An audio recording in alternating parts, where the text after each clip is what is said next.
I guess one of the cool things about life is I'm finding out that it's difficult not to be your design. I'm starting to realize that if I didn't play music, that there was an aspect of me that was actually feeling sick, as if like that energy inside me wasn't expelled or focused in some way. For a lot of people, it's a surprise that I would be talking about music at all, because pretty much everybody knows me as a photographer and filmmaker. So a lot of people are on my productions and they call out that, hey, you know, your productions are a lot different. And it's mostly because when I'm on set, I try to recreate the feeling of being in a jazz band and having that intent, listening for one another and having that experience of the hive mind. I was introduced to very, very complex music when I was a kid. My father was deep into music back in Iran, and he had bought an album by a violently talented keyboard player named Patrick Moraz. And he had done this solo album called The Story of I, which is this insane, multi-layered, thick concept album.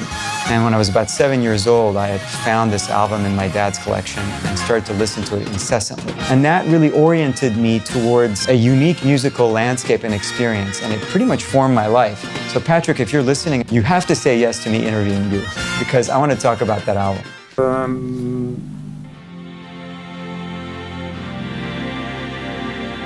I go out every night and sleep all day.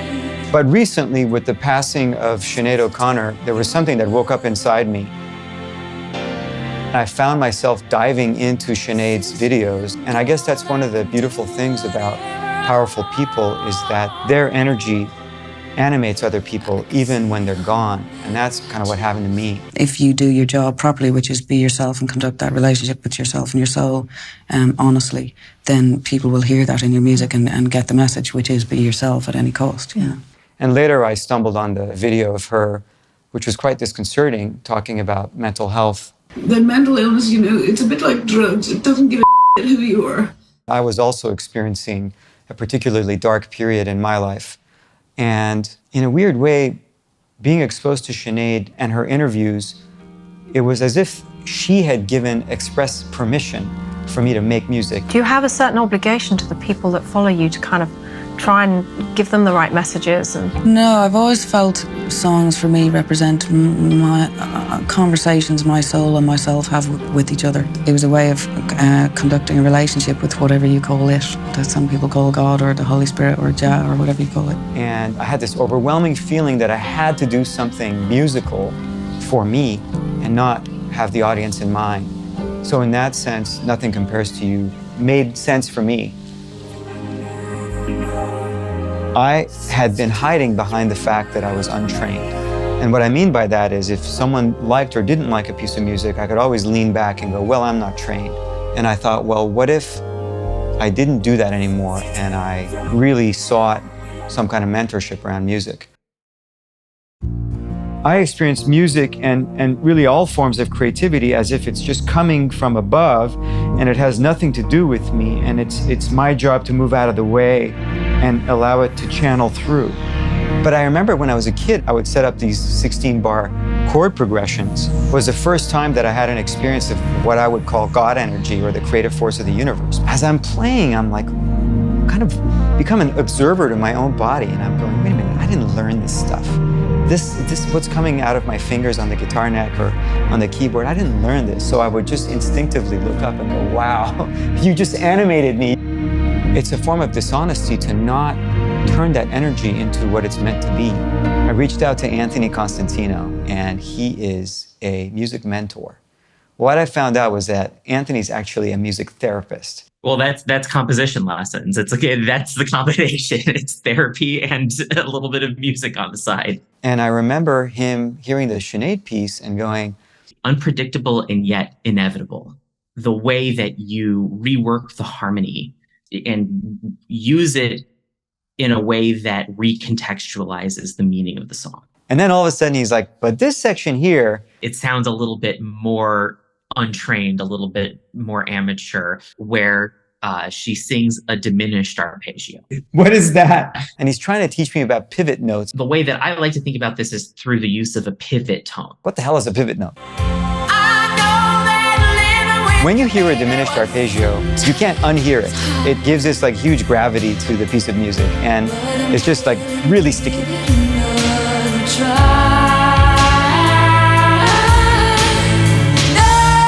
That structure has so much weight to it that it's kind of like something that's suspended that needs a relief.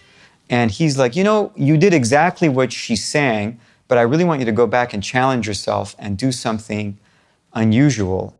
I try to do it with chords. And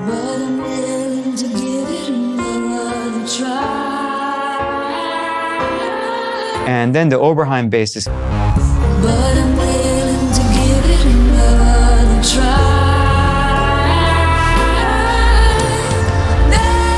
And the chorus resolved into this beautiful chord.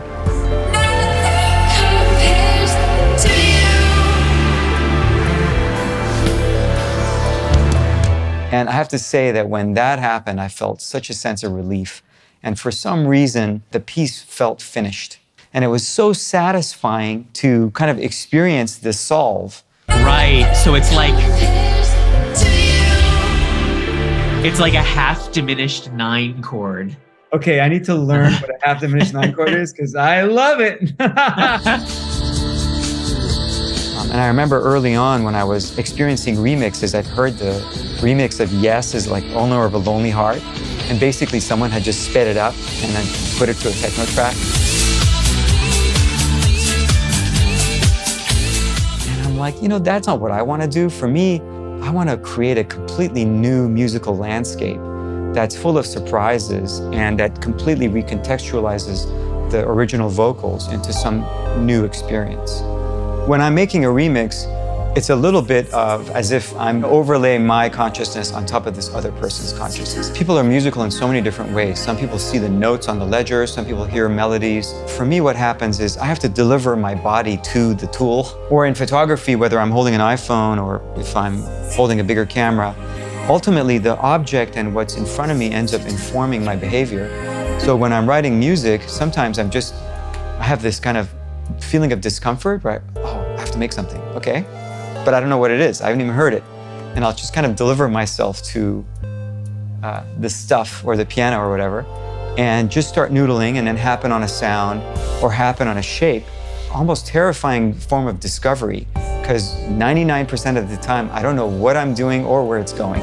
When I'm, got called to work on a piece that's known so deeply by people, there's a sense of responsibility that comes with it. And it makes me approach the piece with a particular kind of care. I wanted to write something massive and had charged energy to it that would kind of affect the nervous system in a particular way. All the flowers that you planted, mama, in the backyard. Honestly, mental illness and death and solitude and isolation are incredibly terrifying and difficult things. And I feel grateful that, in a weird way, Sinead taught me how to take these heavy energies, kind of transmute them into something. And it really feels like a privilege to have had that experience and it resulting in something that I think is the most beautiful thing I've ever written. Certainly the most powerful thing in many ways.